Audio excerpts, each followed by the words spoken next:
Morning, everybody. We are live. Mhm. It is Easter weekend, and I think it's right. Holy Saturday? No, what is it Yep. called? Yeah, Holy Saturday.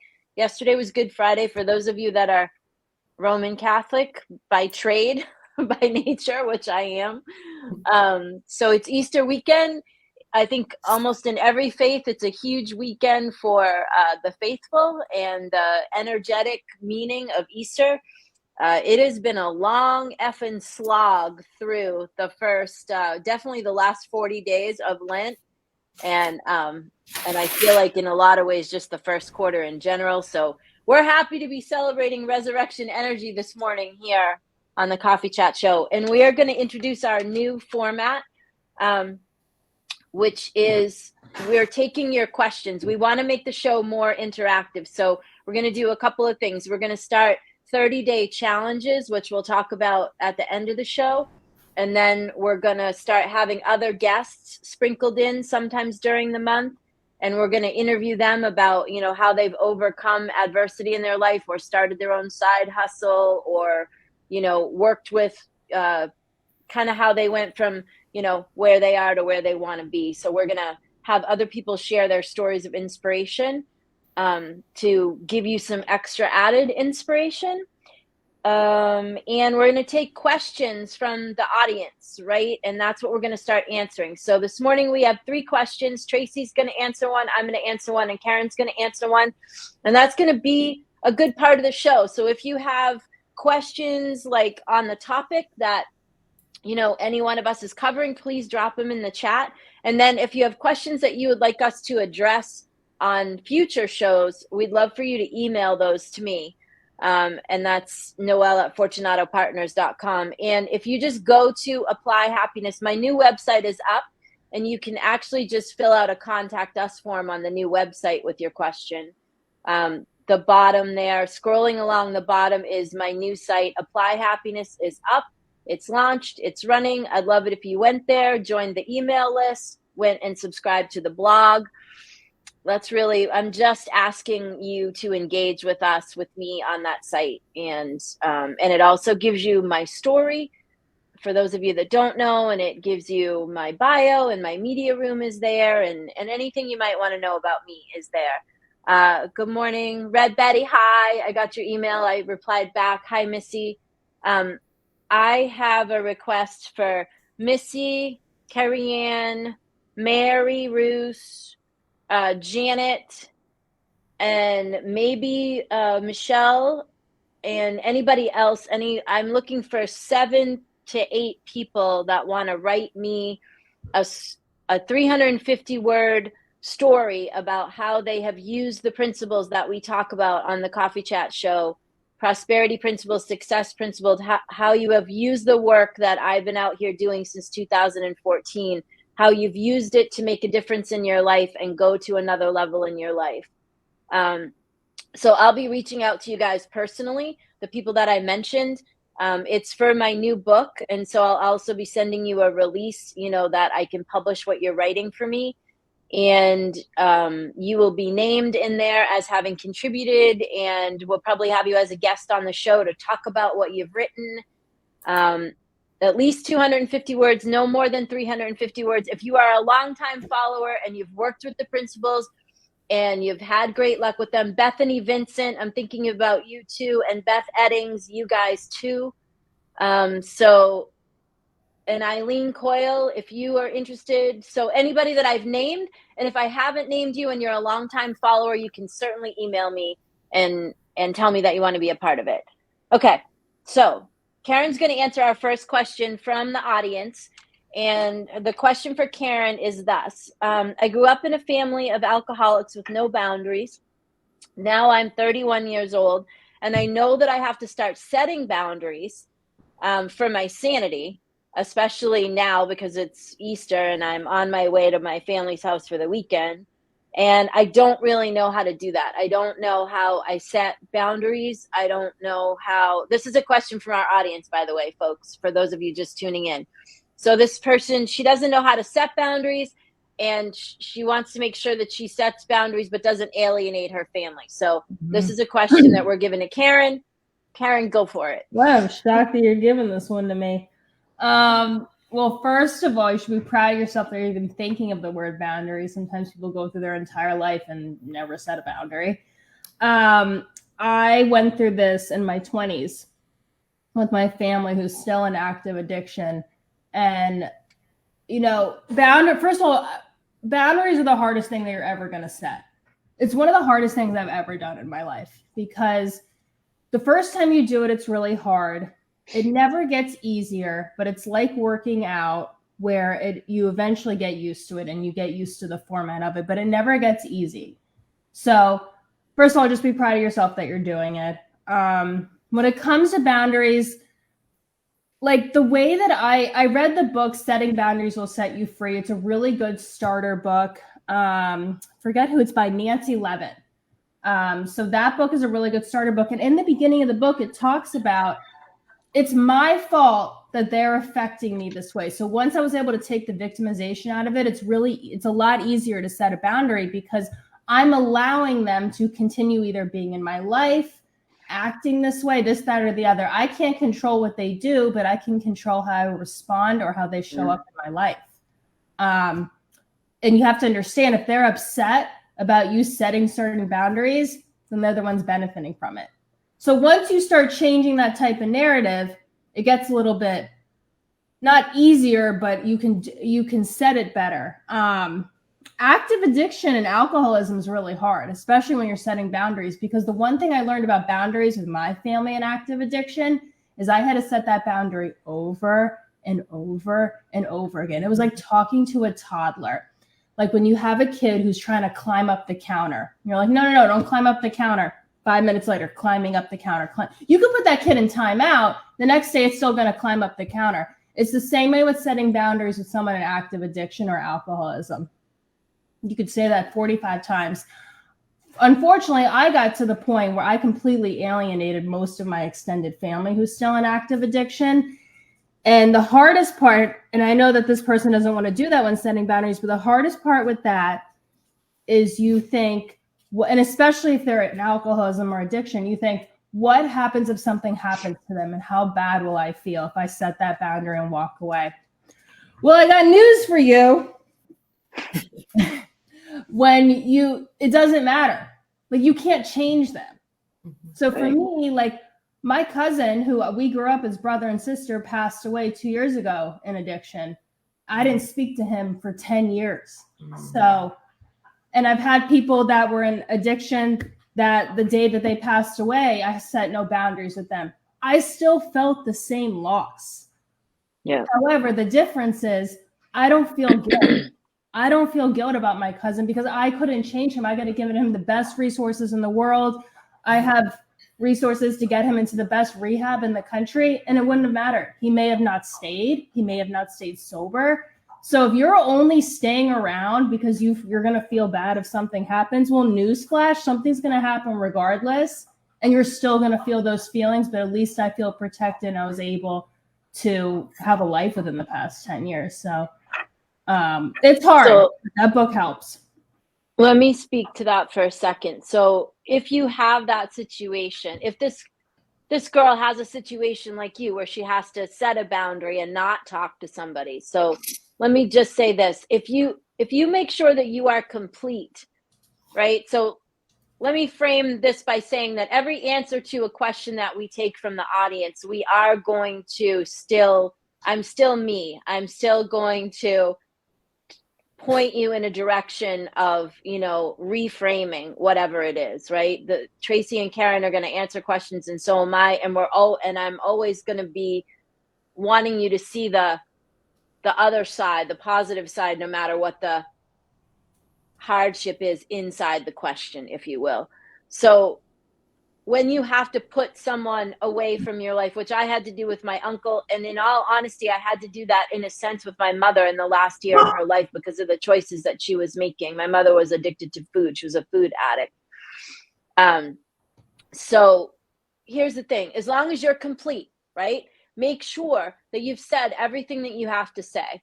And in all honesty, that lesson of being complete is a lesson to have in every moment with every human being that you care about, everywhere, anytime, all the time. Because the truth is, you don't know what someone has created to happen in their life, and you can't control that. So always make sure that you're complete in every moment with someone, because you don't want to be left with residue if something happens, if all of a sudden it is cut off, whatever the why is.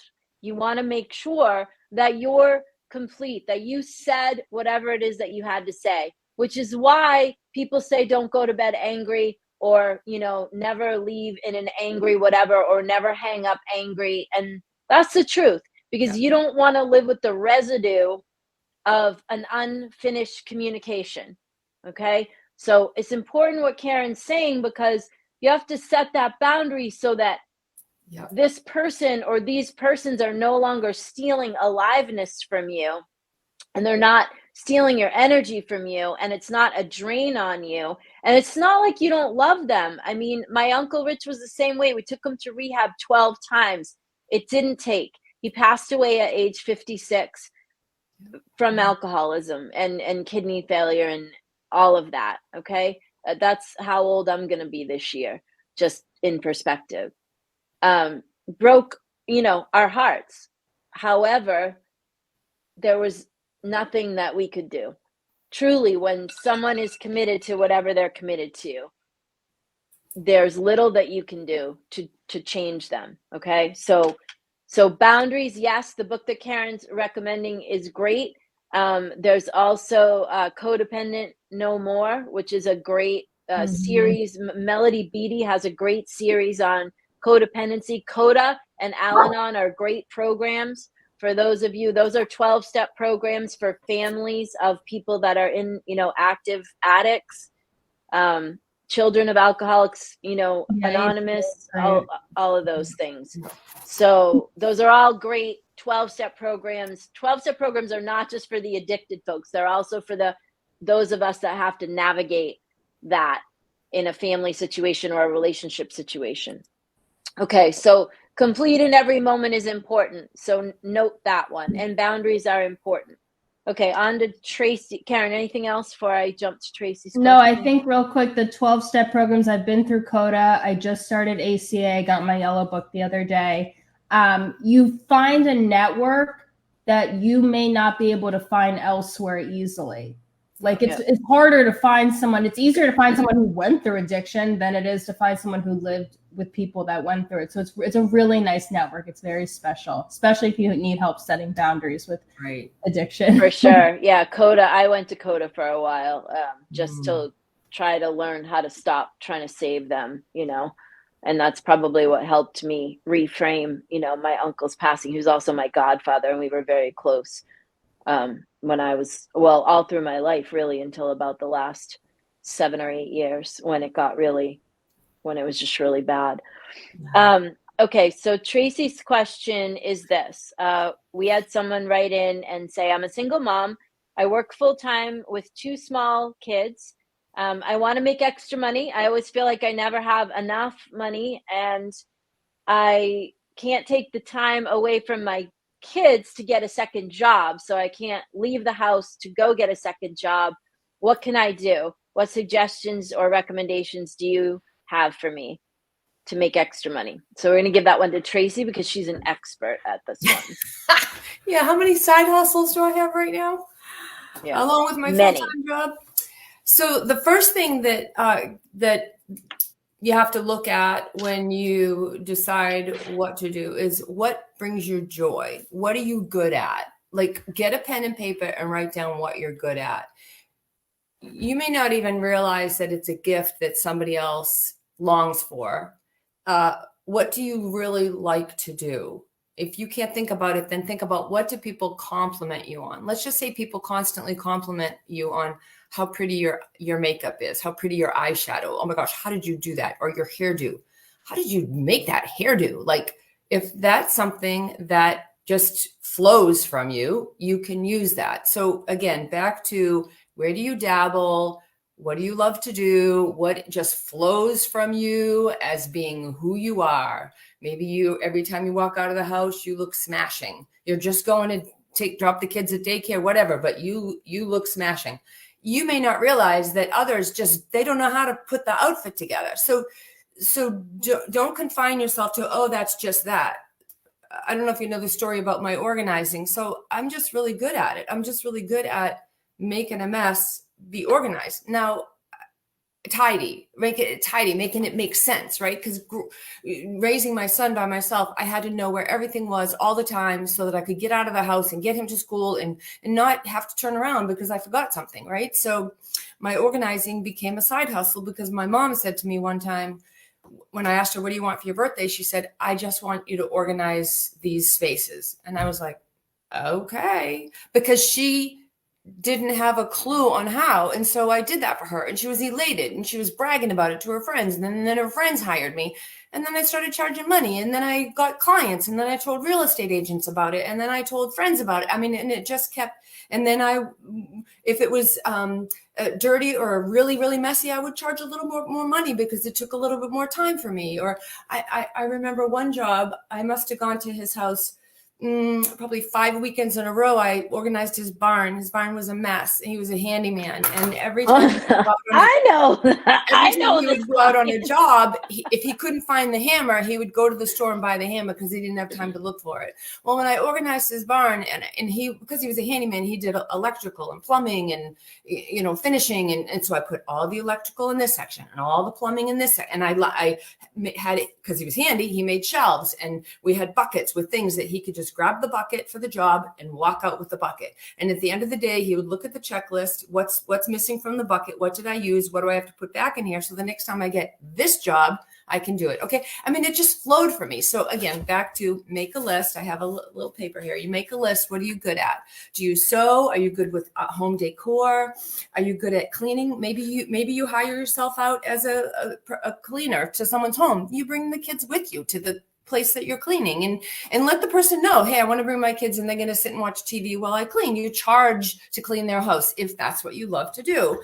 Are you good at cooking or baking? Do you have a craft? I dabbled in jewelry making one time, and I would go to farmers markets and sell them online and sell them to my friends. And I made bucks putting together little bracelets. I mean, it's really, and I was enjoying it while I was doing it. It wasn't like, oh my gosh, I got to make another. It was fun, right?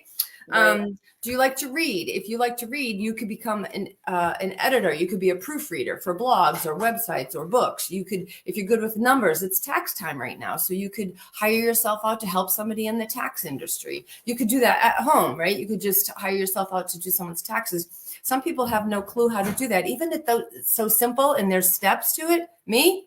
No, I'm creative brain, not line brain, right? Not numbers and stuff. I would pay somebody to do it for me, which I do. Do you like to teach? You could be a tutor for children. They could come into your home after school. You could teach another language. You could teach somebody that speaks Spanish. You could teach them English. I mean, you could do that in your home, right? Do you like children? You could babysit. You could have play dates where moms that, are working and want to go to the grocery store without their children, drop their children off with you at your house. Maybe you pick children that are the same age as yours, or you pick someone that's a little older so they could become like a helper and they could learn. It'd be a win-win. If you like movement, maybe you love yoga. Well, maybe you could be a yoga teacher. You could walk dogs. There are people that will pay you to walk their dog because they don't have time. There's also tons of network like I know Mary Roos just joined Mary Kay. I know a lot of people are I know Missy Davis is Juice Plus.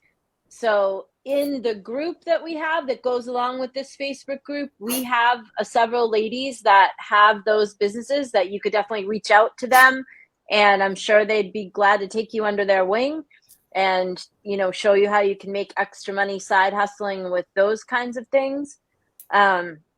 Many things that you can do to make extra money. And I Tracy, those were some amazing ideas, some things I had not even thought of. So just make sure from a business perspective, because of course that's my area of expertise, one of them at least, make sure that if you start making significant income from something, you know, that you're going to report that on your taxes. You find out the people are going to, if you are going to start a business, you can reach out to me and I'll give you some, you know, mechanics of what you need to do that the right way. Meanwhile, if you're just going to side hustle for some cash or whatever, you have to decide, you know, I recommend, you know, declaring all that stuff. I'm somebody that's just completely ethical with those types of things. If it is a company that's hiring you, they will give you a 1099 for something, which means that you have to declare that income, which means that you will be taxed on that. And you will also be taxed on it as self-employment income, unless you have an entity, a business entity where you're paying yourself a payroll and paying yourself a reasonable salary. I'm not going to get into all those things. However, that is one of my areas of expertise. So if you want to start a business and you are just completely lost as to the steps that you need to take or things that you need to be aware of, you are welcome to email me and I will give you some sound advice and tell you, you know, some things to go investigate. I can't, you cannot. The person that wrote this question, if they want to reach out to me, because I have more ideas and we can just collaborate together. Yeah, absolutely. Okay. So how do they should join our group. They should join our Facebook group. And in that Facebook group, you can make a post and you can tag myself, you can tag Karen, you can tag Tracy. We're trying to funnel the ways that you can interact with us so we can be more engaged with you. One of our goals is to engage that group a little bit more. There's about 280 something people in that group. You know, Missy and also Mary, I don't know if Mary's watching, but she'll probably watch later. You guys are welcome to make a post about your side hustle stuff and put it into the group and we'll approve it. And so then that way people that do want to find out, and if anyone else that's inside that group has some kind of side hustle thing that you do that you can help other people, please feel free to create a post with the appropriate information. And, you know, we're happy to funnel people over to you to talk to you about whatever it is that you're doing to make extra income. Unless it's something that, like, for some reason we wouldn't approve of, like I won't anything that has to do with alcohol, obviously, or medications or anything like that. No go for me. That's just not my thing. So, okay. My question, the one I decided to take. I'm always afraid that I won't have enough money. And at the first of the month, the fear consumes me. And I'm just so sick and tired of feeling this way. What can I do?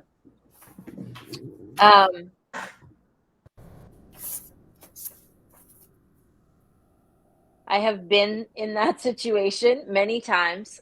For those of you that don't know, I filed bankruptcy sort of because I had no other choice. I felt at the time when Antonio was, I think, 18 months old or a little less than 18 months old. I know what it's like to be scrounging on the floor of your car for change, to put gas in the car. I know what it's like to be going to the grocery store with a calculator and trying to make sure that you're going to have enough for whatever it is that you need to purchase. I 7 years ago was in a situation where I dropped my income to zero from a six-figure income because I wasn't happy with what I was doing. And I'm now in a situation where I've restructured things, so I haven't gone to zero. However, I've gone way less than what I was used to. So I understand this fear better than most. And this is where your practice and the tools that we talk about over and over and over again come into play. The first and best thing that I can tell you is get a package of index cards and get 10 of them and write 10 statements, one on each card, for what you want to see happen. And every time you look at your bank balance or your checkbook or you start freaking out, pick these up. And just like flashcards when you were a little kid, read them over and over and over and over and over until the constrictive stops. Yeah. Here's the thing. Money is never the matter. It's not the money. Okay? And stay tuned for my new book about exactly this subject, which will be coming out in the fall. Money is energy. When you are lacking money, money is not the problem. I know it seems like it's the problem, and I know if you can't pay your rent or whatever, like, I know that you will argue with me. I get it. I've been there. I understand. I promise you, it's not the money that's the problem. It is what you are doing in your head with the appearance that's presenting itself to you. Okay?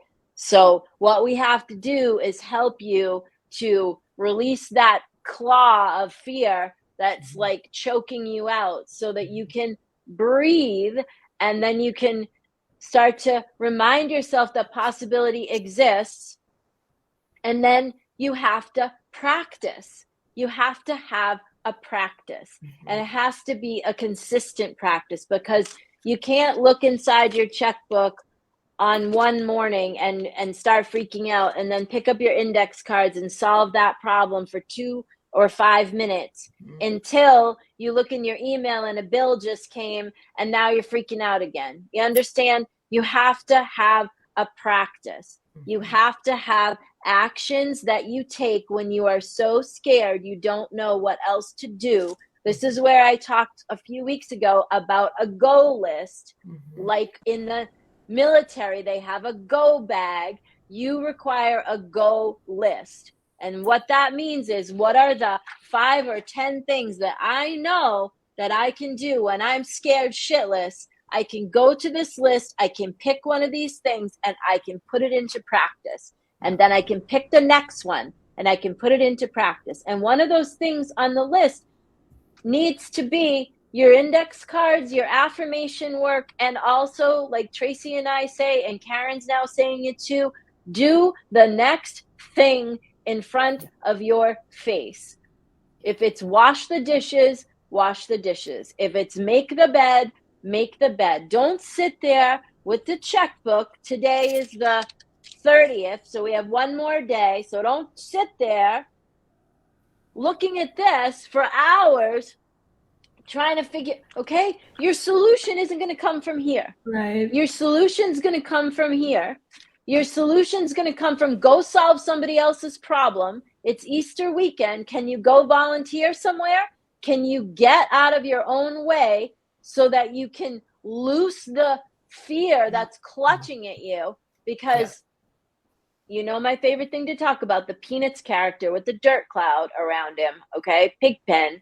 This is what you do to yourself when your nose is in here or online on your readout or on your app or whatever the hell you have for your bank accounts, and all you're doing is this and wondering why you feel so shitty. Stop it. You staring at this is going to solve absolutely nothing. Nothing. You changing what the hell is going on in here is going to change everything. Okay? You've got to loose the fear. There's only faith or fear. There's not two things, by the way. Only one thing can exist in your head at a time. I posted something for my son yesterday because he's in the middle of this with building his business. And it said something like, faith makes you look like you're crazy until it starts to rain. And it was a picture of Noah and the ark. Okay? So crazy faith makes you look like something's wrong with you until it starts to rain, in the case of the ark, right? Until it starts to rain. Yeah. So Janet's reminding us, she's worked with me for a long time. Everything always works out. The money always comes. You have to believe it and practice the tools. Mindset is everything. Faith over fear, always. Absolutely. She's absolutely right. And the three of us on this call know this because we've seen it. And she saw my ARC post. Listen, I promise you, you can solve every economic condition. And you know how I know? Because I've done it. Yep. And I've done it more than one time. And Tracy's done it. And Karen's in the middle of doing it. Yep. And Tracy was on the other end of this thing 7 years ago when I went to zero and I would call her weeping because I had $5 and I was like, oh my God, what am I gonna? And she would just return me to what I would tell her and what I tell you. And she would remind me, and I had index cards and I had papers and I even painted it on the wall in my hallway. I was so afraid and I knew I had to beat it back. So I literally took the pictures off the wall in the hallway and I painted 2 affirmations on the wall in black paint. And my son was like, Mom, people are going to come in here. And because he was still in high school, he's like, what are you doing? And I said, listen, I have to remind myself right now that God makes a way where there is no way. So I don't really care what people think. Because I have to pay the mortgage. And in order to pay the mortgage, I have to get out of my own way in my head. So if you are really struggling with that fear, we have a prosperity pajama call that we still have, I think, 8 slots left for every Wednesday night in April. I'm doing it's completely free. You need to join the Facebook group in order to get the invite. It's pinned at the top of the Facebook group page. Tracy dropped the group link inside there. So if you are really struggling with fear of finances and you're afraid for lack and all of that stuff, and it is a fear that plagues most of you. I know this because I've done some polling to find out what I should write about next, my next book. And my next book is going to be like my very first one. It is actually going to be 8 things for you to do and practice to get yourself out of your own way. I'm not going to tell you the title yet because I'm keeping it a secret for a little while. So if you want to be on that prosperity pajama call, you can get into the group and then you will see the thing and you follow the QR code and you can register yourself and it'll give you the Facebook link, the Zoom link. It's going to be on Zoom. And what I think I might do is for anybody, we might record it with everyone's permission. We might record it only for the people that signed up. Like if they miss one, then they could, rewatch. That's good. So that'd be great. What we'll do is we'll ask everybody that's in there. I'm only I think I only opened it to like 12 or 15 people. It's very small group. I just posted it. Okay, perfect. So anyway, if you're really fearing your finances and you want to do something about it, if you're fearing your finances and you're committed to your fear, don't bother me, don't bother us, go away. Because I'm not interested in people that are not. If you want to solve your problem, I can solve it. And Tracy and Karen can help me solve it. Okay. So, and I know this because I've solved it for myself. For yourself. Okay. So, the name of the book for that is The Dynamic Laws of Prosperity. Catherine Ponder's The Dynamic Laws of Prosperity. Catherine Ponder's book, The Dynamic Laws of Prosperity. Tracy, I think, is working to find it on Amazon. She's probably going to post it for you in a second. So I recommend getting that book. I've studied Catherine Ponder my whole life since I was 11. I reread the books. Yes, this Wednesday, Melissa. I hope you're feeling better. I know you had some medical stuff going on, so I hope you're feeling better. And this is completely free, by the way. This is a free thing that I'm doing to try to help you guys. And John, that's my husband. He's been reading the book as well. He's going to join us. My stepson, Stephen, from my first marriage, I believe is joining us. He's up here for Easter, so he'll be over here in a little while helping me to hook up my new computer. He's a technical genius, and he works for Amazon, but he came up for Easter. I have a new Dell computer that's literally been sitting in the boxes for like 3 weeks, just waiting for him to come and make it all groovy because I'm not technically inclined. All right, so we went a little over. We might end up doing that now with answering questions and just making this more of like I don't want to go a whole hour. So we're just going to call it 30 minutes. And, if we end up at 40 minutes, you can always shut us off. if you don't want to listen anymore. Right. Okay, so we hope you have a good Easter. One thing is we're going to start introducing a challenge, a 30-day challenge at the beginning of every month. So because April 1st is in a couple of days, here's the thing. We're asking you to choose one thing, just one thing that you want to make progress on in the next 30 days and commit to that. Then we're going to ask you at the beginning of each show, how are you doing with that? And if you want support on it, you need to join the group. Join the Facebook group, and that's where we'll kind of report how we're doing on our stuff. And we will, be happy to be your cheerleaders for you working on your stuff. So my thing is going to be taking 7,000 steps a day, a minimum of 5 days a week. And that's why that's a big deal, is because I literally sit in this chair at this desk in a home office. And I realized I was taking about 1,500 steps a day, which is because it's cold outside. Yeah. And although I have a treadmill in the basement, you know how that works. So I have to commit. I have to take it on as a challenge. So that's my thing. Tracy, what's your thing? To get my book, move the book forward, maybe even get it done, get it in, get it done, ISBN, all of it. Okay. Yeah. Perfect. And Karen, what's yours? Mine's consistency and not being in fight or flight. So nice. Consistency with everything I need to do. I have 40 things I need to do, but consistent. Nice. Okay. On schedule. Okay, cool. All right. Awesome. So we'll report on how we're doing on our challenge. We encourage you to take on something. Your mission, should you choose to accept it, is to take on one thing for the next 30 days that you are going to move from point A to point, whatever it is. It doesn't have to be a completion, but you want to see movement over the next 30 days in something. And you pick the something. Yep. All right. We'll be here next Saturday. We hope you are too. Check out the new website, applyhappiness.com. Join the email list. Subscribe to the blog. All the good stuff. And join the Facebook group. And we hope to see you on the Prosperity Call on Wednesday nights for the month of April. Again, it is free. And the link is inside here. Yes. So in the comments where Tracy just dropped it. Okay. Happy Easter, everyone. Happy Easter. Bye. Weekend. See you.